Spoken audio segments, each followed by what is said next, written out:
Welcome aboard the Riviera 505 SUV.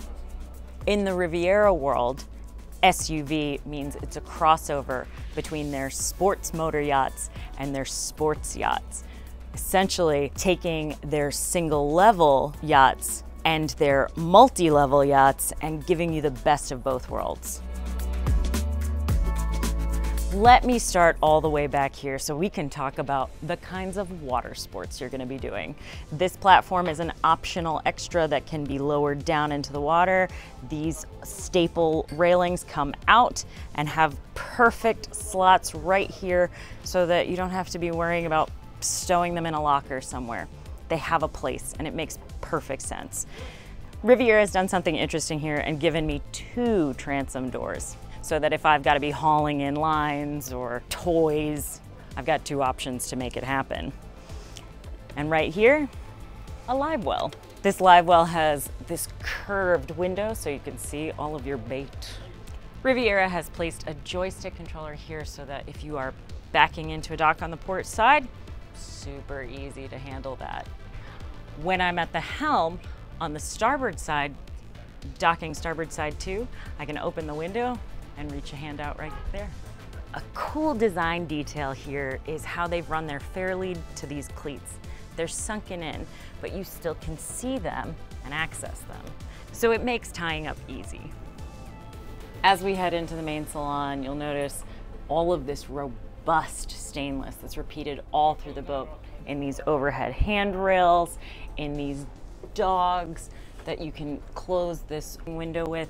Coming into the galley, you've got your induction cooktop with this overhead venting, all of this storage space, and my favorite, the little clickies that open up, and you have your cold refrigerator right here. This boat comes equipped with Sea Zone, so you step on board and you tell it what mode you want to activate. So if we were gonna go for a cruise, I would set it to cruising mode. But right now we're just at the dock having a nice time, so she's in entertainment mode. Overhead, they've given me glassware storage. This sink has a nice insert so that you can have a little more workspace if you need it. Riviera takes every opportunity to take advantage of null space, including this little pantry here. You'll see them use all of these pockets all over the boat. Underneath here is an additional refrigerator. I happen to know they're keeping some wine nice and chilled. This lifts and flips, so it can either be an ottoman or a coffee table. I really like all of the finishes they've used inside.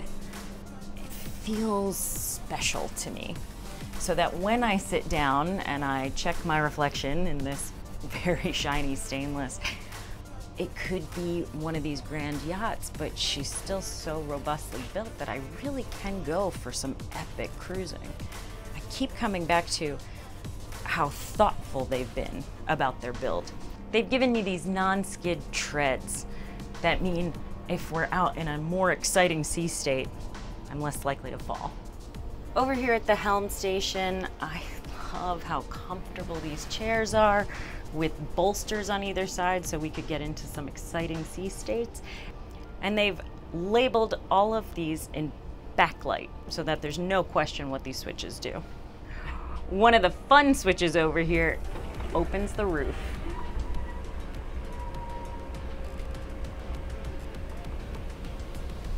These windows give me great visibility, and she meets all global standards for visibility. Speaking of windows, this is a lot of light coming in, but I'm very cool right now. They've done such a good job giving you the appropriate amount of power for the air conditioners, and I'm extra noticing it while we're in Europe. It's a small thing, but at Boat Test, generally we like for the compass to be centerline of the wheel, not centerline of the dash. All right, let's head below. This is a 3-cabin configuration, and we'll start in the master. The first thing you see in the master suite is this closet. I'm definitely calling it a closet. It's got a full door. The head is on the starboard side, and they do have a full separate shower. And they've continued the combing motif over top. I like that. But I imagine, even though this latch feels very heavy duty, it's a little small, and if my hands were wet, it might be tricky to get purchase on there. Something I like that they've done is put the tank level right next to the head. That way you know exactly what's going on. One of the things that I don't like about this head is how shallow this bowl is. If I'm washing my hands and I get water on the decks, I imagine this becomes very slippery. However, that is why they put these cove lines into the floor. They've padded and covered all of the bulkheads in fabric, and that means that the sound in here is going to be much softer. You can probably hear it in my microphone right now. Stepping down, there's 74 inches of headroom. And then stepping back up, I can lounge out over here. Again, I'm sort of struck by how quiet it is here. There's a big yacht festival going on outside, and I can't hear any of it. These portholes are equipped with sensors so that at the helm, you know if one of them is open. It's a great safety feature. On either side of the bed, they have nightstands with built-in USB ports and outlets, as well as storage. Riviera carried their high gloss walnut theme through the entire vessel, including this valance that makes for very attractive and classy looking lighting over the bed. Let's head forward to the VIP. Inside the VIP, my favorite detail is the cedar-lined lockers. They smell amazing. I want to gush a little bit more about the woodwork on board. This high gloss walnut is so pretty, but they bothered to match the grain, and it's just such a mark of quality.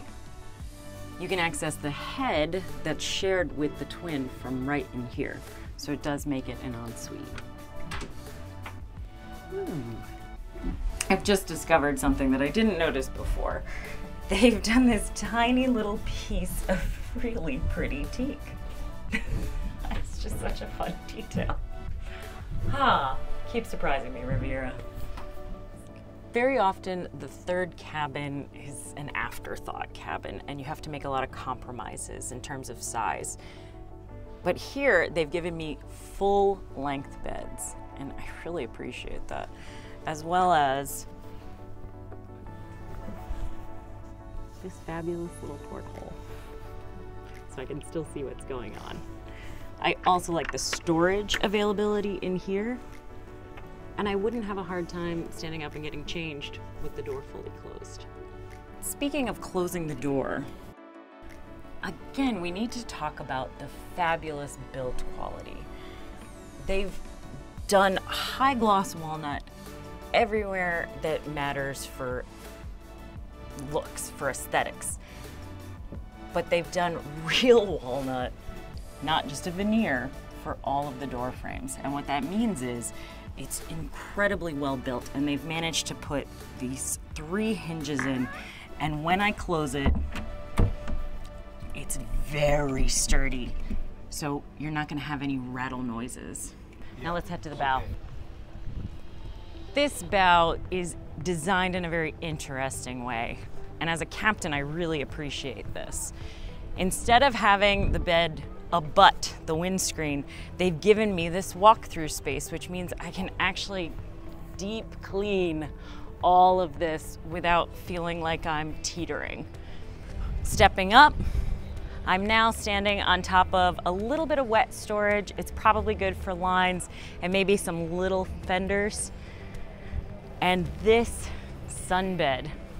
They tell me that this sunbed has the option to have a nice big sunshade, and a lot of Australians choose to use it.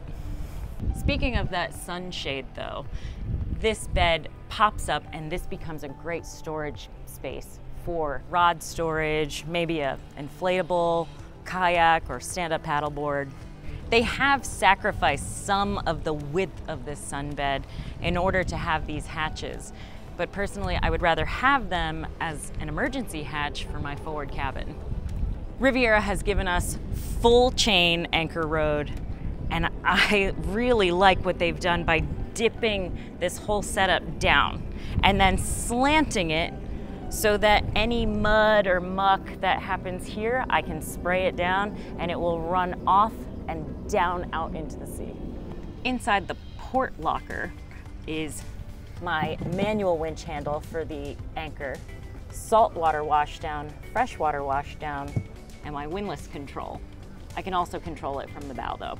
On the starboard side is access to the chain locker itself. It's a little intimidating to get down in there because the really beautiful flare of the boat means that you don't have a lot of room if you needed to stand in there and reflake your chain.